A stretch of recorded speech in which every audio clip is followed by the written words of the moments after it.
I'd like to share how to prepare to come home. A lot of missionaries, they're like, because on a mission, you kind of like try to put home in a totally different place. So you're just like, you'll think you don't want to think about it because you're trying to focus on your mission and all of that. And so, and they keep doing that, and then they like fly home and they're like, oh, what do I do with my life? And a lot of times, what the bad thing that will happen is they'll get back into their home, they'll go back into their bedroom, and they'll revert to the old habits that they had before their mission. It was like they never went on a mission. And that's very sad. Because basically, your mission, like that little white handbook, it's like this big rule book and you're supposed to keep all those rules. Well, guess what? Those rules are life habits that will make you successful in life and a good person. Like, they're important to keep, but it's going to give you all those habits to be a highly productive person in the world. And so when you get home from your mission, you don't want to just like revert. You got to have a plan.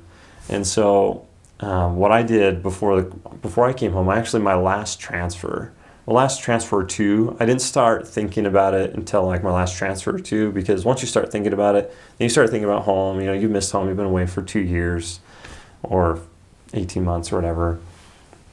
But you need to plan out how you're going to live your life from your mission.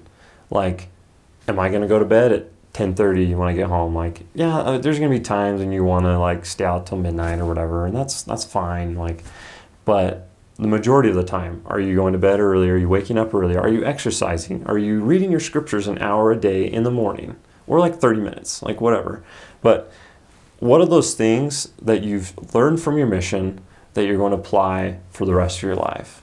And so what I actually did is I went through Preach My Gospel, the White Handbook, and I translated all the rules, all those skills that you learn in there, and said, okay, how can this apply to my life going forward?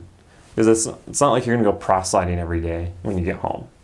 But you can have rules like in the White Handbook, it says like you can't teach a lesson without another member, a man, being present with you to a woman.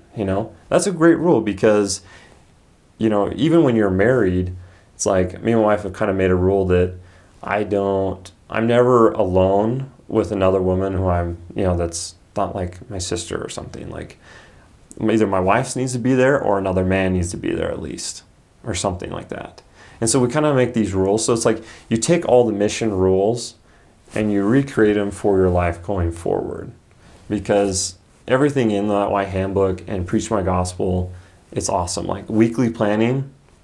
Hey, if you weekly plan your whole life, you'll be super productive and be able to accomplish great things. Daily planning, if you're constantly doing kind of a daily plan, having A/B plans, like you'll be super productive your whole life.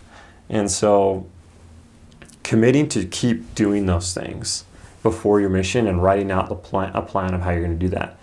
Also, another huge thing is like you worked probably with a lot of, or you're going to work with a lot of ward mission leaders. So seeing how you work, your relationship working with those ward mission leaders, what kind of ward mission leader do I want to be when I'm called to that calling? And what kind of bishop do I want to be when I'm called to that calling? So you got to like write all these things down. Like, what kind of spouse do I want to marry? Like, in your mission, your views on life and eternity are so clear, because the Spirit is just, you have that so abundantly with you, because you're constantly testifying, you're constantly reading your scriptures, you're just eating, breathing, and living the gospel. So you have the Spirit with you so abundantly. And so your views are very clear. And so as you're making that plan for your life, those last 2 transfers, literally I wrote down a topic like scripture study. Like, this is how I'm going to do scripture study for the rest of my life. Like, I'm going to read my scriptures every day, because one of the things that drove home to me most on my mission was like, I'd be teaching these people, pouring out my heart to them, testifying, trying to get them to come to church. I was like, they wouldn't come to church. I was like, well, if I can't get that person to church, I can't change them. The only person I can truly change is me. So guess what? Steve, you're going to go to the church for the rest of your dang life, and I don't care. You're just going to church, It's like, are you a progressing investigator? That's the other thing, that checklist of like for progressing investigators, like I'll go back and like, okay, am I a progressing investigator? You know, it's like, am I progressing the gospel or am I slacking? Am I reading my scriptures, family scripture study, family prayer, family home evening, like going to church, taking the sacrament, like all those things make a progressing investigator. Guess what? If I'm not doing those after my mission, I'm not a progressing investigator. And so you got to commit to live all those commandments and then put up places like, maybe go through that little like progressing investigator checklist every 6 months or something. Be like, how am I doing? Anyway, so you create this plan for your life, and I wrote down my dreams. Like I want to have a farm with like a windmill and off the grid with like pigs and horses and cows and chickens and an Ewok village, of course. But you can dream and stuff, and the Lord will help you reach those dreams. You're going to have to review this every 6 months. Every time we have general conference, after general conference, take what you learned from general conference, look at your life plan, and then make changes accordingly. But when you get home from your mission, you shouldn't be changing the way you live. You should keep doing those things, reading your scriptures.